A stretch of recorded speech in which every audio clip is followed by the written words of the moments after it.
কারণ অনেক আগে থেকেই আপনি আসলে এই শঙ্কাটা জানাচ্ছিলেন যে এবার নির্বাচনে এমন অনেক কিছুই ঘটবে যা আমরা বিগত নির্বাচনে দেখিনি।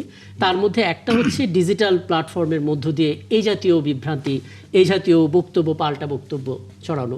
ঝুঁকিটা কি দেখছেন? এটা কি হওয়ারই কথা ছিল? কিভাবে আসলে সামলানো যায়?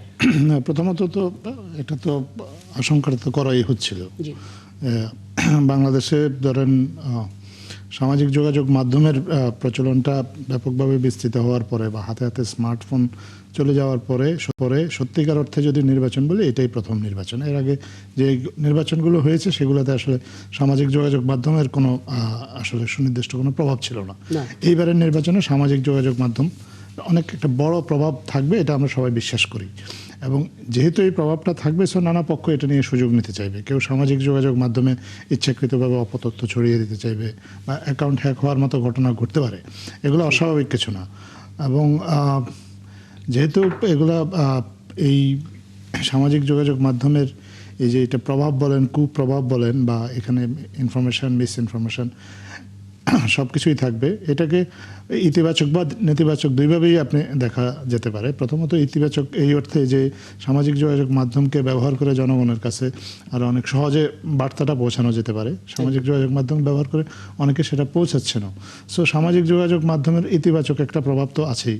কারণ নির্বাচনী বার্তা আমরা যেমন সরকারের পক্ষ থেকে গণভোটের বার্তা প্রচার করছি, এবং আমাদের বার্তা প্রচারে আসলে সবচেয়ে বড় টুল হয়ে উঠেছে এখন সামাজিক যোগাযোগ মাধ্যম। আমরা মিলিয়ন মিলিয়ন ভিউ হচ্ছে আমরা যেই বার্তাগুলো দিচ্ছি, এবং আমরা মনে করি অভ্যুত্থান তো হলো মোটামুটি ভাবে সোশ্যাল মিডিয়া বুস্ট আপের মাধ্যমে সাধারণ মানুষকে। এইটার যেহেতু ইতিবাচক দিক আছে, এটার আবার নেতিবাচকভাবে কিছু বিশেষ গোষ্ঠী, বিশেষ করে সামাজিক যোগাযোগ মাধ্যম এমন একটা জিনিস যে এটা যে সব যে দেশের মধ্যে বসেই একজন করছে তা না। দেশের বাইরে থেকে বসে অনেকে এই মাধ্যমগুলোকে ব্যবহার করে এআই দিয়ে, এখন ধরেন সামাজিক যোগাযোগ মাধ্যমের সাথে আবার এআইটা যোগ হয়েছে। সাধারণ মানুষের পক্ষে এআইটাকে ডিটেক্ট করা খুব কষ্টসাধ্য ব্যাপার। এমনভাবে এআই দিয়ে বার্তা তৈরি করা হয় তাতে খালি চোখে এগুলোকে বিশ্বাসযোগ্য মনে হয়। সো এগুলোর জন্য আসলে যারা প্রার্থী আছেন, রাজনৈতিক দল আছেন, তাদেরও কাজ করা উচিত। কারণ এই যেমন আজকে একটা আলোচিত ঘটনা অ্যাকাউন্ট হ্যাক নিয়ে। তো অ্যাকাউন্ট হ্যাক যখন হয় আমরা এটা খুব ভালো হতো যদি খুব দ্রুত আমরা সবাইকে জানাতে পারতাম যে অ্যাকাউন্টটা হ্যাক হয়েছে। সো সেক্ষেত্রে বিভ্রান্তির অবকাশটা কম থাকতো। তো এরকম এটা আরও অনেকের ক্ষেত্রেই এরকম হতে পারে। আমি খুব স্পষ্ট করে বললেন, এবং যে শঙ্কাটা জানালেন সেই শঙ্কাটা আসলে হওয়ারই কথা ছিল, এমনটাই আমরা দেখতে পাচ্ছি। কারণ অনেক বেশি সামাজিক যোগাযোগ মাধ্যম নির্ভরতা হয়েছে, সেটা প্রার্থী, ভোটার, সাধারণ মানুষ সব মহলে। আমরা তিনজনকে দেখতে পাচ্ছি। আমি একটু আজিজুল বাড়ি হেলাল আপনার কাছে আসতে চাই। আমরা দেখতে পেলাম জামাতে আমির স্পষ্ট করে ব্যাখ্যা দিয়েছেন, জামাতের পক্ষ থেকেও ব্যাখ্যা দেওয়া হয়েছে, এবং বিএনপি আসলে সেই ব্যাখ্যাটাকে খুব বেশি যৌক্তিক মনে করছে না। যৌক্তিক মনে না করার যে কটা কারণ বিএনপি বলেছে, তার ভিতরে একটা হচ্ছে অ্যাকাউন্ট যে হ্যাক হয়েছে এই তথ্যটা কেন 9 ঘন্টা পরে জানালেন, কেন আগে জানালেন না। আরেকটা বিষয় ছিল যে কিভাবে 24 ঘন্টার আগে অ্যাকাউন্টটা ফেরত পেয়ে গেলেন, এবং আরেকটি বিষয় ছিল 2 ফ্যাক্টর অথেন্টিকেশন কি নেই, অর্থাৎ কেউ একজন হ্যাক করছেন, আপনাদের কাছে কি মেসেজ গেল না, এরকম নানামুখী বিষয়। ঠিক আছে, কিন্তু কথা হচ্ছে জামাত আমির কেন এটা পোস্ট দেবেন? মানে নির্বাচনের এই মুহূর্তে নারীদেরকে নিয়ে এমন মন্তব্য করে তিনি কি চাইবেন আসলে নারীদেরকে এভাবে আক্রমণ করে কথা বলতে? আপনার কাছে কারণটা কি মনে হয়? তিনি করে থাকলে কেন এটা করবেন? জি দেখুন, জামাতের আমির এর আগে নারীদের কর্মঘণ্টা 5 ঘন্টার কথা কিন্তু বলেছিলেন। এটা কিন্তু কোনো আপনার টুইস্ট কোনো কথা না, তিনি বলেছিলেন কিন্তু 5 ঘন্টা তারা কাজ করবে, এই কথা বলেছিলেন। এটা যৌক্তিক কথা না যেটা বলেছেন। এখন আমরা বলছি যে তিনি একটা পোস্ট হয়েছে, তার 9 ঘন্টা পরে তাদের দলের বোধোদয় হলো যে এই পোস্টটা হ্যাক হয়েছে। তাই 9 ঘন্টার মধ্যে তারা তো এই বিষয়টা কোনো একটা উত্তর দেওয়া উচিত ছিল।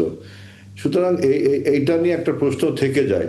তবে জামাতের আপনার রাজনৈতিকভাবে জামাত যে আমাদের যে 51% নারী, এই নারীদেরকে যে কোনো না কোনো ভাবে ঘরে বসিয়ে রাখার একটা প্রবণতা তাদের বিভিন্ন বক্তব্যে দেখা যায়।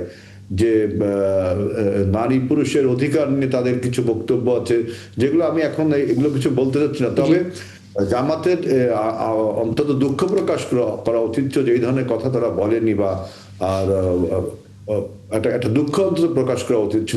আমরা আসলে দেখছিলাম জনাব আজিজ বাড়ি হেলাল মোটামুটি ভাবে 4টা পোস্ট তিনি দিয়েছেন এই ঘটনার পর, যেখানে তিনি বারবার বলেছেন যে নারীদেরকে জামাত ইসলামী সম্মান করে এবং মায়েদেরকে তারা আরো বড়ভাবে বড় পরিসরে বিকশিত করতে চান নানামুখী। মানে এই বিষয়গুলো কি এখন সমাধানে আসা যায় কিনা বা ইতি টানা যায় কিনা? দেখেন, আমরা কিন্তু এই বিষয়ে কিছু মানে ইতি টানবে তো তিনি যদি তাদের দল থেকে যদি নারীদের বিষয়ে এই সমস্ত আপত্তিকর কথা না বলা হয় এবং নারীদেরকে বিভিন্নভাবে আপনার বিভিন্ন নারী কর্মীরা বা নারীবাদীরা যখন বক্তব্য দেয় তাদেরকে তো আবার ব্যক্তিগতভাবে আক্রমণও করা হয়, তাদের বট বাহিনী কর্তৃক আক্রমণ করা হয়, কাউকে উড়ো চিঠি দিয়ে আক্রমণ করা হয়, কাউকে আপনার বিভিন্নভাবে অশালীন মন্তব্য করা, এই কাজগুলো তো চলছে।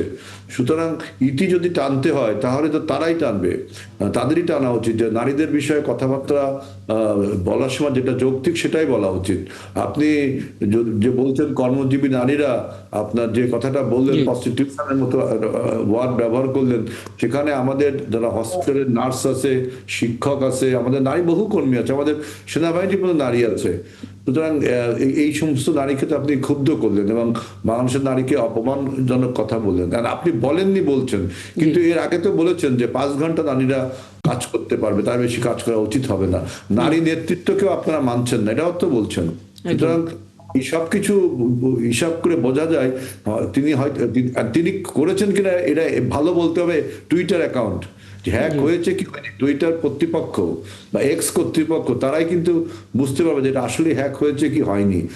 এই জন্য আমার বক্তব্য হলো যে অন্তত এক্স অ্যাকাউন্ট যে অথরিটি আছে তাদের একটা বক্তব্য আমাদের প্রয়োজন। খুব স্পষ্ট কথা। আমি আসলে তানভীর হাসান জোয়া আপনার কাছে আসবো, তার আগে আমরা দুজনের কথা একটু জানতে চাই, কারণ এই ঘটনা ঘটার পর সবার আগে আপনার কাছ থেকে আমি তথ্যটা জানার চেষ্টা করি যে এটা আসলে কিভাবে সম্ভব হয় যে এক্স অ্যাকাউন্ট হ্যাক হয়ে গেল, ভেরিফাইড এক্স অ্যাকাউন্ট, তাও জামাত আমিরের মতো এত বড় একজন পার্সোনালিটি। নিশ্চয়ই কোনো না কোনো ঘটনা আছে, সেটা একটু ধারণা পেতে চেয়েছিলাম আমি আপনার কাছে, নিশ্চয়ই জানবো। তবে ব্যারিস্টার আবু বকর মোল্লা একটা প্রশ্ন একটু করতে চাই আপনার কাছে, ছোট করে একটা বিষয় একটু জেনে নিব এবং বলে রেখে আপনার এই কথার মাঝখানে আমি হয়তো বিরতিতে যেতে পারি, ফিরে এসে আবার এখান থেকে আলাপটা শুরু করব। সেটা হচ্ছে জামাত আমিরের এক্স অ্যাকাউন্ট হ্যাক হতেই পারে, ডোনাল্ড ট্রাম্পেরও কোনো অ্যাকাউন্ট হ্যাক হতেই পারে, কিন্তু মুশকিল হচ্ছে এটার পর তিনি টার্গেট করলেন ছাত্রদল বা বিএনপিকে, এবং একই সঙ্গে তিনি আজকে বলেছেন যে যারা এই এক্স অ্যাকাউন্ট হ্যাক করে নোংরা পোস্ট দিয়েছেন তাদের পরিচয় প্রকাশ করা হবে। মানে এটা কি পাওয়া গেছে কারা এই কাজটা করেছে? ধন্যবাদ। দেখুন, জামাত ইসলামী লিগ্যাল রুটে অ্যাডভান্স হচ্ছে। আপনারা জানেন ডিবি কে ফরমালি কমপ্লেন করা হয়েছে ডিবির কাছে। এখানে ডিবির পক্ষ থেকে আমরা একটা প্রপার ইনভেস্টিগেশন রিপোর্ট পাওয়ার প্রত্যাশা করি। আপনারা জানেন, আপনারা যদি টাইমলাইনটি খেয়াল করে থাকেন, যেই টাইমটিতে জামাত আমিরের অ্যাকাউন্টটি হ্যাক হয়েছে একই টাইমে বাংলাতে সেম বক্তব্য জামাত ইসলামের ঢাকা মহানগরীর সেক্রেটারি ডক্টর শফিকুল ইসলাম মাসুদের অ্যাকাউন্টে সেম বক্তব্য পাবলিশ করা হয়েছে 4টা 57 মিনিটে। 4টা 37 মিনিটে ডক্টর শফিকুর রহমানের অ্যাকাউন্টে ইংলিশে এসেছে এই বক্তব্যটা এসেছে, যেটা আইজুল হক বাড়ি অনেক বলার চেষ্টা করলেন কিছুটা। আর 4টা 57 এসেছে জামাতের ঢাকা মহানগরীর সেক্রেটারির ফেসবুক অ্যাকাউন্টে। অর্থাৎ একই ধরনের বিষয় দুজন মানুষের, দুজন নেতার বক্তব্যে এসেছে। এখন আমার প্রশ্ন হলো যে যেই কথাটি বিএনপি বলছে যে 9 ঘন্টা পরে, এই কথাটি কিন্তু সত্য নয়। 4টা 37 এটি প্রকাশ হয়, 5টা 9 জামাত ইসলামী অফিসিয়ালি বলছেন যে এই অ্যাকাউন্টটি হ্যাক হয়ে গেছে। আপনি জামাত ইসলামীর ওয়েবসাইটে যেতে পারেন এবং ফেসবুক অ্যাকাউন্টে যেতে পারেন, ওনার টাইমলাইন আকারে দেখিয়েছেন। 4টা 37 এটা প্রকাশ হয়েছে, 5টা 9 মাত্র আধা ঘন্টার সময়ে কম ব্যবধানে। কিন্তু সকল নারীদের 5 ঘন্টা কাজ করতে হবে এই ধরনের এই বক্তব্য উনি পরে আপডেট করেছেন, উনি প্রথমে কিন্তু 5 ঘন্টা বলেছিলেন। জি হ্যাঁ, না, ছোট্ট করে আরেকটু কথা, উনি সকল নারীদের 5 ঘন্টার কথা বলেছেন। ম্যাটারনিটি লিভ তো আগেও ছিল ভাই, ম্যাটারনিটি লিভ কিন্তু বাংলাদেশে আগেও ছিল। ম্যাটারনিটি লিভ কিন্তু অনলি ফর 6 মান্থস। উনি বলছেন ল্যাকটেটিং পিরিয়ড, অর্থাৎ যে পিরিয়ডটা একটি মা সন্তানকে দুধ পান করায়। এটা আগেও না, আমরা বলেছি সেই টাইমে কেউ যদি চায় 5 ঘন্টা কাজ করে 3 ঘন্টা রেভিনিউ থেকে সাপোর্ট দেওয়া হবে। আর সে যদি ফুল কাজ করতে চায় কাজ করবে। কখনোই সকল নারীদের 5 ঘন্টা কর্মের কথা উনি বলেননি। So I want to make it clarify. আরেকটি কথা হচ্ছে যে ডক্টর শফিকের নিজের একটি উইমেন্স মেডিকেল কলেজ রয়েছে, এখানে উনি বহু নারীকে ওনার মেডিকেল কলেজে নারীরা ডাক্তার হয় এবং কর্মজীবী হয়। ওনার দুজন মেয়ে ডাক্তার প্রফেশনাল, ওনার স্ত্রী ডাক্তার প্রফেশনাল। উনি নিজে শুধু মেডিকেল কলেজ চালান না, উনি নিজে একটি হাসপাতাল চালান যেখানে নারীরা কাজ করেন। উনি কখনোই নারীদের বিরুদ্ধে এই কথাটি বলেন নাই। তাহলে এই মুহূর্তে পলিটিক্যাল স্কোর করার জন্য এবং জামাত ইসলামের পলিটিক্যাল স্কোর কমানোর জন্য কারা বেশি কাজ করতে পারে, কারা খুব দ্রুত ঢাকা বিশ্ববিদ্যালয়ে মিছিলের ব্যবস্থা করেছে, কারা বিভিন্ন বিশ্ববিদ্যালয়ে মিছিলের ব্যবস্থা করেছে, কারা জামাত ইসলামীকে এখানে নেগেটিভলি পোর্ট্রে করার চেষ্টা করেছে, এটি ওবিয়াস। বিএনপি যেভাবে কথা বলছে এবং যেভাবে ক্যাম্পেইন করছে, এটি স্পষ্ট যে এটার পিছনে পলিটিক্যাল স্কোর বিএনপি করতে চাচ্ছে। জামাত ইসলামী এটার সাথে জড়িত না।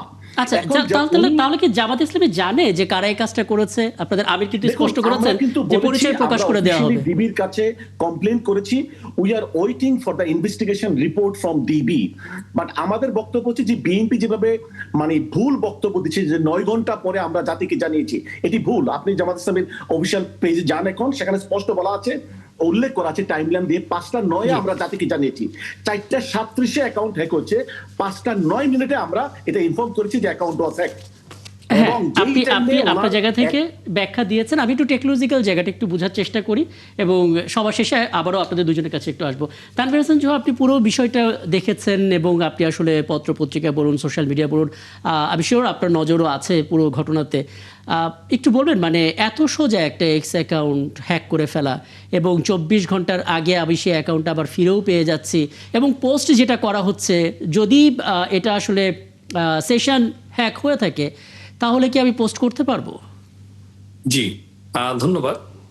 আসলে যে বিষয়টা হচ্ছে, আমরা আসলে ধারণার ভিত্তিতে কোনো মন্তব্য এরকম একটি স্পর্শকাতর বিষয় আমি করতে চাইছি না। আমার অভিজ্ঞতার ব্যাপারটা একটু শেয়ার করতে চাই। জি, সেটা হচ্ছে যে রিকভারি প্রসেসটা যদি হয়েই থাকে তাহলে এত দ্রুত, এটা কিন্তু খুব রেয়ার, এই জাতীয় বিষয়ে এত দ্রুত রেয়ার ভাবে আপনার রিকভারি করাটা। কারণ আমি এর আগে অনেক অ্যাকাউন্ট রিকভার করেছি এবং আমাকে 1 দিন 3 দিন, ক্ষেত্রে বিশেষে মাস খানেক পর্যন্ত ওয়েট করতে হয়েছে।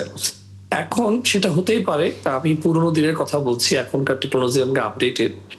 যে বিষয়টা খুব গুরুত্বপূর্ণ সেখানে হচ্ছে এই জাতীয় যদি রিকভার সত্যি করে হয়েও থাকে তাহলে সেক্ষেত্রে যে জিনিসটা ইম্পর্টেন্ট, যে এটা কিন্তু লগিং অবস্থায় ছিল। যদি একটা ডিভাইসের লগিং অবস্থায় থাকে, তখন যদি প্যারালালি সেশন হাইজ্যাকিং এর যে বিষয়টা বলা হচ্ছে সেটা যদি হয়েই থাকে, তাহলে প্যারালাল দুটো ডিভাইস কিন্তু পরস্পর লগিং করেছে। তো প্যারালাল দুটো ডিভাইস যখন লগিং হয়েছে, তখনই কিন্তু মূল ডিভাইসটা লগ আউট করতে চায়। যদি সেশন যদি অল লগ আউট করে, তখন হয়তো বা রিকভারিটা স্বল্প সময় আচ্ছা, সম্ভব। এখানে একটা ভিডিও, মানে যখন ব্যাখ্যা দিচ্ছিল জামাত ইসলামের পক্ষ থেকে 14 মিনিটের একটা ব্যাখ্যা, পাওয়ার পয়েন্ট প্রেজেন্টেশন, সেখানে আমরা দেখলাম যে ডিভাইস লগ ইনের যে সেশনটা, সেই সিজনের ক্ষেত্রে নিচের দিকে পাকিস্তানের একটা জায়গা উল্লেখ করা আছে। মানে আমার যদি জিমেল কোথাও খোলা থাকে, সেই ডিভাইসটা কি আমি বদলে ফেলতে পারবো? নামটা কি বদলে ফেলতে পারবো? এটা ভিপিএন দিয়ে হয়তো সার্ভার নাম বদলাতে পারি, ডিভাইসটা কি বদলাতে পারবো? ডিভাইসের নামটা না, ডিভাইসের নামটি ডিভাইসের ওনার বদলাতে পারবে। আসলে ওনারটা যে নামটা দিয়েছে সেই নামে এটা অ্যাড দেখাবে, অন্য কোনো জায়গা থেকে দেখানো সম্ভব না। এটা মানে আমাদের এক্সেস থেকে এটা করা সম্ভব না। যেটি একটি গুরুত্বপূর্ণ বিষয় বলছে, এটা সরকারি ইমেল অ্যাড্রেসের নাম এসেছে, বিভিন্ন গণমাধ্যমে দেখেছি। তো যেটা একেবারেই অসম্ভব সেশন হাইজ্যাকিং এর ক্ষেত্রে। সেশন যদি হাইজ্যাকিং হয়ে থাকে তাহলে সেখানে কোনো ইমেল অ্যাড্রেস অ্যাড সাকসেসফুল যদি করার স্কোপ থাকে, কোনো অবস্থাতে আমি বলতে পারি এটা এত সহজে রিকভার করাটা সম্ভব না without having any legal channel communication. তো এই ইমেল অ্যাড্রেসটা কি আদৌ অ্যাড হয়েছে কি হয়নি, এই বিষয়টা একটু তদন্তাধীন বিষয়। তো সুতরাং যেটা সেশন হাইজ্যাকিং হতে পারে, এটা কমন প্র্যাকটিস। সেশন হাইজ্যাকিং হলে এটা রিকভার করা সম্ভব, এটাও সত্য। কিন্তু ইমেল অ্যাড্রেসটা কোথা থেকে এলো, কিভাবে এলো, এবং পাকিস্তানের ভিপিএনটা কোথা থেকে আসলো, সবকিছুই আসলে উত্তর হবে আমাদের বাংলাদেশ পুলিশের সাইবার ক্রাইম ডিভিশন। ইতোমধ্যে এক্সের সাথে হয়তো এমল্যাক মাধ্যমে বা মিউচুয়াল লিগাল অ্যাসিস্ট্যান্স যে চুক্তি তো নেই, আমাদের লিগাল চ্যানেলে যোগাযোগ করলে তারা আসলে পুরো বিষয়টা বলতে পারবে। তবে আমার বিষয়টা হচ্ছে যে সময়ের সাথে সাথে কিন্তু এভিডেন্স ব্লার হয়ে যায়। আমার পূর্বের অভিজ্ঞতায় আমি জানতে চাইছি যে জিডি থাকার পরও ওই ডিভাইসটা সিজ হয়েছে কিনা, সাইবার ক্রাইম ইউনিট সে ডিভাইসটা ফরেন্সিক করছে কিনা শুধুমাত্র এক্স এর কাছ থেকেই তথ্যর উপর ভিত্তি না করে ব্যবহৃত রিকভারি করা হয়েছে যে ডিভাইসটা সেটাও দ্রুত ফরেন্সিকের মাধ্যমে আনতে পারলে পরে এক্স ছাড়াও আমাদের লোকাল ফরেন্সিক এক্সপার্টরা বলতে পারবে অ্যাকচুয়ালি বিষয়টা কি হয়েছিল। ধন্যবাদ। কতটুকু বলতে পারবে, মানে কে হ্যাক করেছিল তার পরিচয়টা কি জানতে পারবো? মানে একটা ব্যাখ্যা আমরা জানতে চেয়েছিলাম গণমাধ্যম কর্মীরা যে 24 ঘন্টার আগে কিভাবে এত বড় প্ল্যাটফর্মের অ্যাকাউন্ট ফেরত পাওয়া যায়।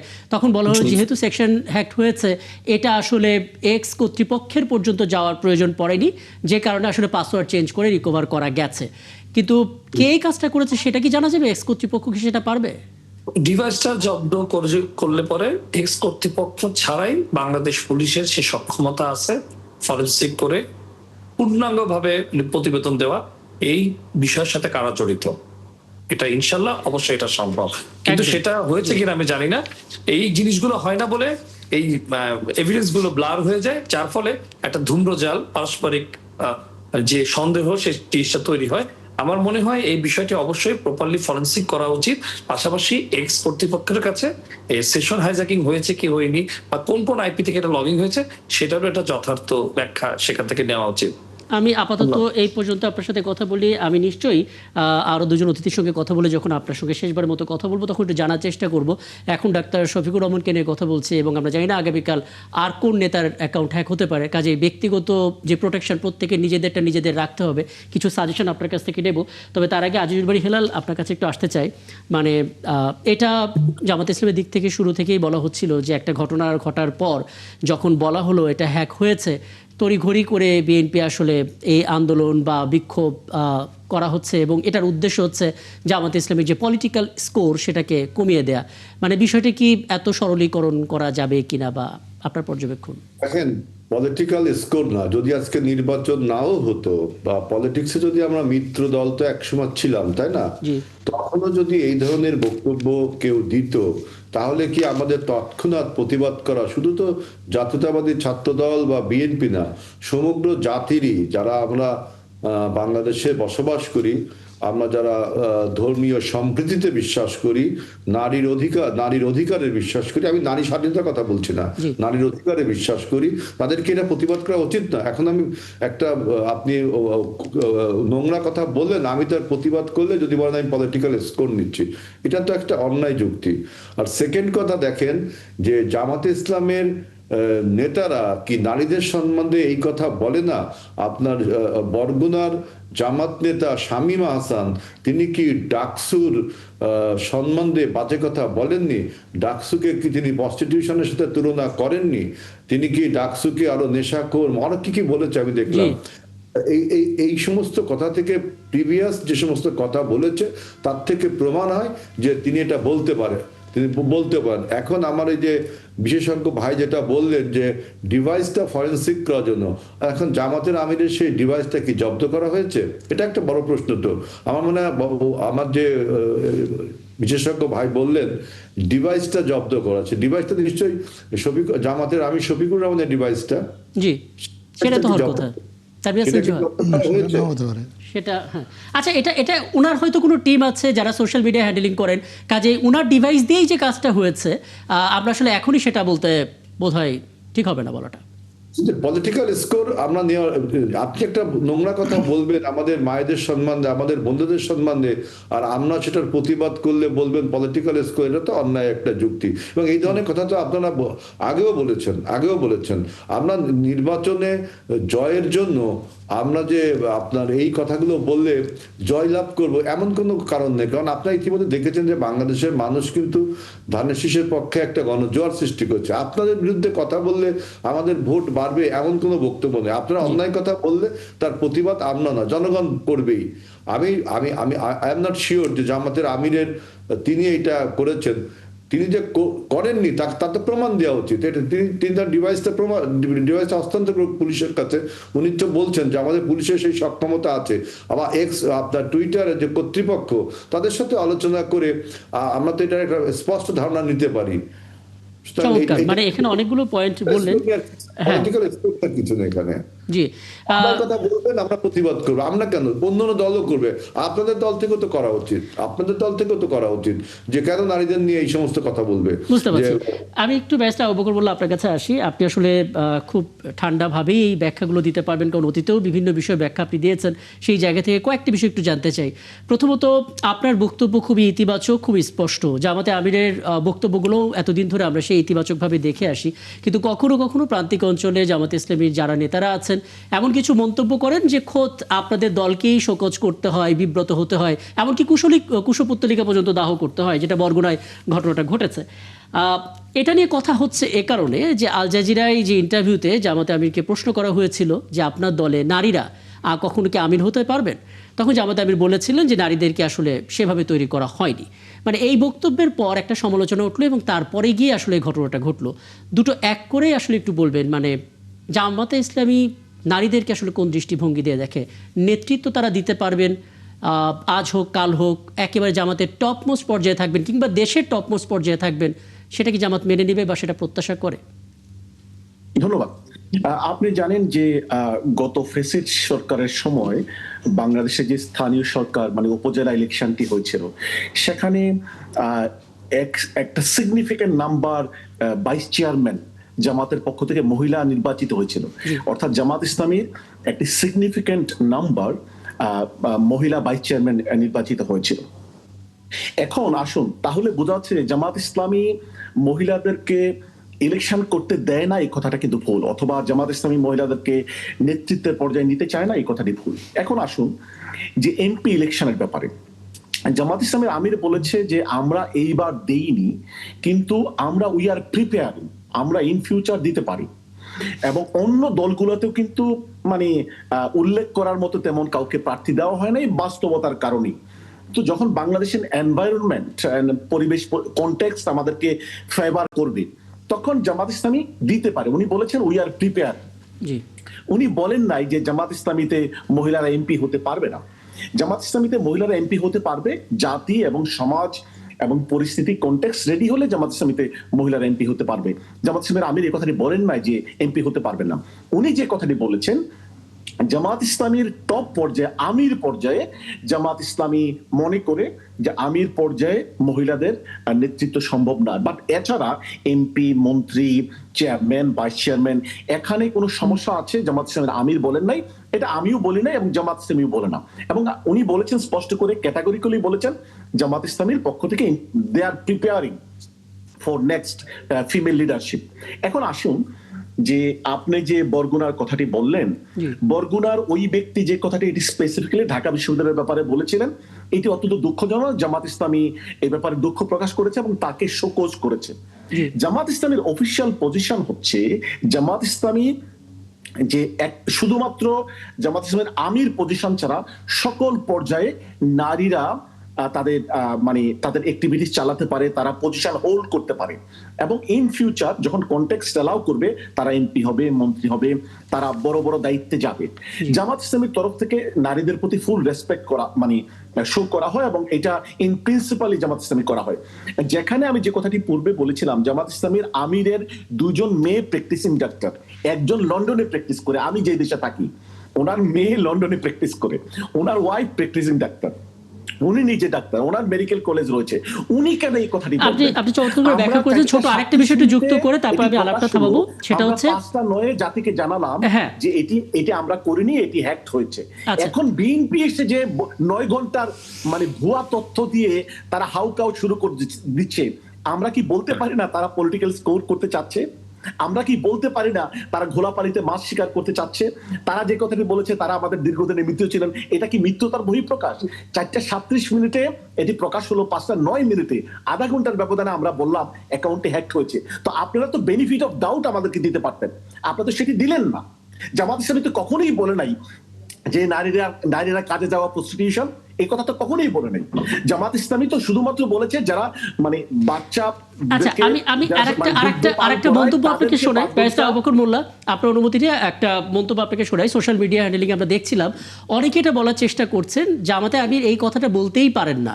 হ্যাঁ, এই মাইন্ডসেট থেকে এটা পোস্ট করা হয়েছে যাতে করে এই হ্যাকিংয়ের সাজানো নাটকটা দিয়ে প্রতিপক্ষকে ঘায়েল করা যায়। মানে এটা কি একটা কৌশলগত ব্যাপার হতে পারে কিনা, যারা সন্দেহ করছেন তাদের উদ্দেশ্যে না, কি বলবেন? দেখুন এটি তো জামাত ইসলামীকে যেভাবে প্রচারণা হচ্ছে, আপনি যদি সোশ্যাল মিডিয়া দেখেন, জি। এটা কিন্তু জামাত ইসলামের জন্য একটা নেগেটিভ স্কোর। আমরা দাবি করছি যে বিএনপি যেহেতু এটার সাথে সারা দেশে ক্যাম্পেইন করছে, বিএনপি এটা নিয়ে মিথ্যা তথ্য আবিষ্কার করেছে, আধা ঘন্টার ব্যবধানে যেখানে জামাত এটা অস্বীকার করেছে, হ্যাক হয়েছে বলেছে, বিএনপি বলছে এটা 9 ঘন্টা। তা আমরা যৌক্তিকভাবে ধরে নিচ্ছি এটার সাথে, এই ক্যাম্পেইনের সাথে বিএনপি জড়িত, বিএনপি পলিটিক্যাল স্কোর করতে চাচ্ছে, এবং এইটা জামাতের জন্য কিন্তু ভালো হলো না। জামাত ইসলামীর সবচেয়ে বেশি সমর্থন কিন্তু এখন নারীদের মাঝে, নারীদের সমর্থন যেহেতু জামাতের মাঝে সবচেয়ে বেশি, এই কারণে জামাত ইসলামীকে এখানে ভিলিফাই করার অংশ হিসাবে আমি আপনার বক্তব্য একেবারে বরাবরের মতো স্পষ্ট, আপনি স্পষ্ট করে বলেছেন। আমি একটু আজিজ বাড়ি হেলাল আপনার কাছ থেকে একটু সম্পূরক জেনে নিতে চাই, যেটা আসলে ব্যারিস্টার আবু বকর মোল্লা দাবি করলেন যে জামাতের নারী সমর্থক এখন অনেক বেশি। আপনারা তো নির্বাচনের প্রতিটা অলিতে গলিতে ঘোরেন, আপনাদের কি মনে হয়েছে আসলে নারীরা কাদেরকে সমর্থন বেশি করছে বলে মনে হচ্ছে?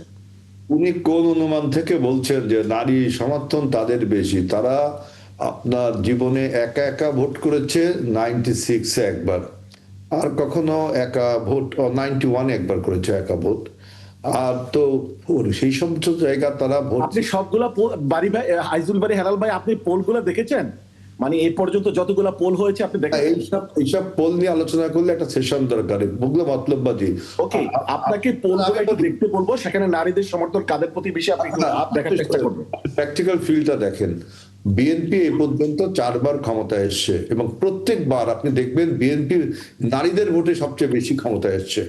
এটা নতুন বাংলাদেশ, আইজুল বাড়ি হেলাল ভাই, এটা নতুন বাংলাদেশ, জুলাই পরবর্তী বাংলাদেশ। আচ্ছা, আমরা একটু মন্তব্যটা শুনে নিই, আজিজ বাড়ি হেলালের মন্তব্যটা শুনে নিই।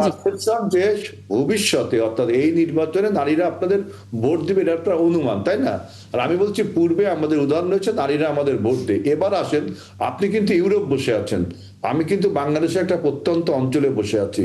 আমি একজন নির্বাচনের প্রার্থী। আমি গত সপ্তাহে বাংলাদেশে ছিলাম, টাইমিং আপনি আসেন বাংলাদেশের, আমরা কন্টিনিউয়াসলি বসবাস করি প্রত্যন্ত অঞ্চলগুলো, রাজনীতি করি, সরাসরি মানুষের সাথে যোগাযোগ রক্ষা করি।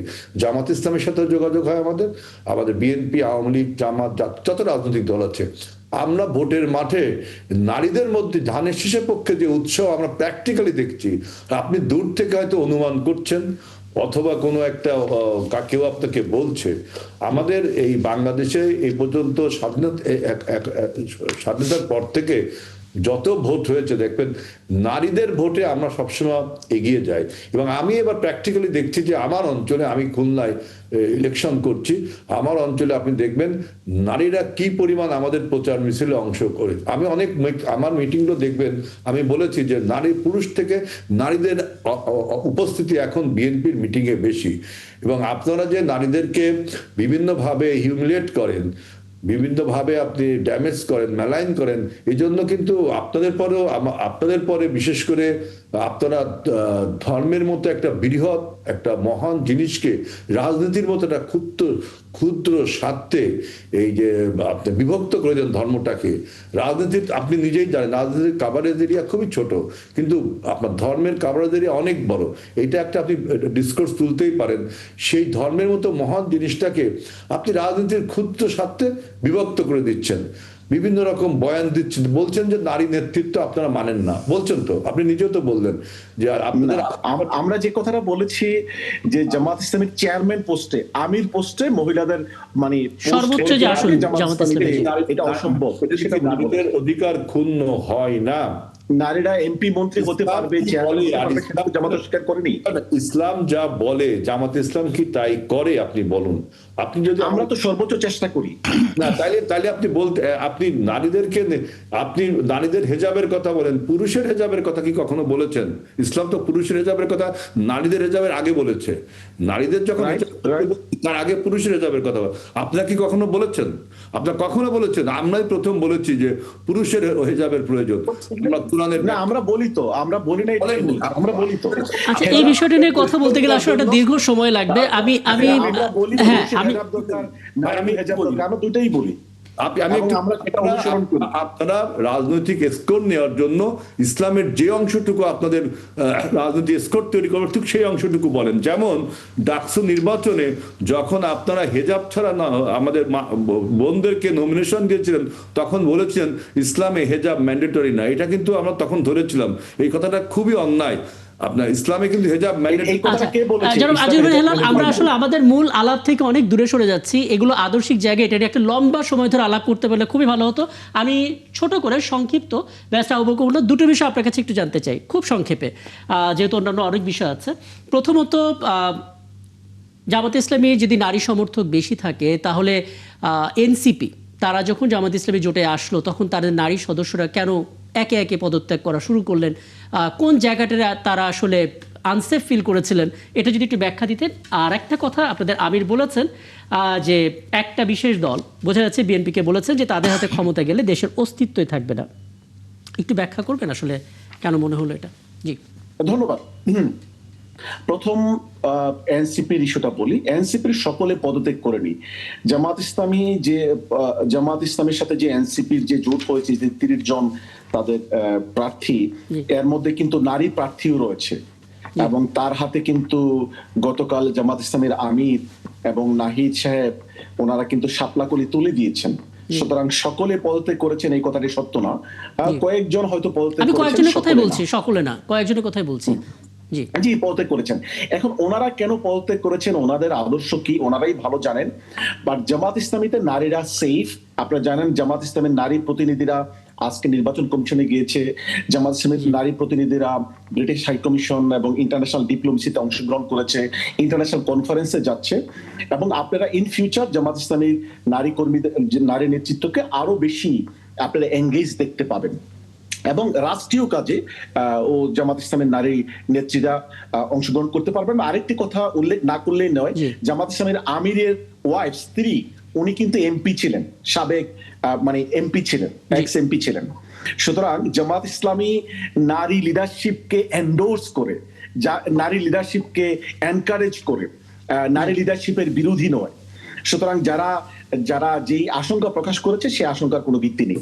এরপরে আসুন যে আপনি দ্বিতীয় যে কথাটি বলেছেন, দেখুন আপনি লাইনটা আমি আরেকবার বলি, যেটা আমরা শিরোনামে করেছিলাম, যে জামাতের গণজোয়ার দেখে একটি দল দিশেহারা, তাদের হাতে ক্ষমতা গেলে দেশের অস্তিত্ব থাকবে না, মন্তব্য জামাতে আমির।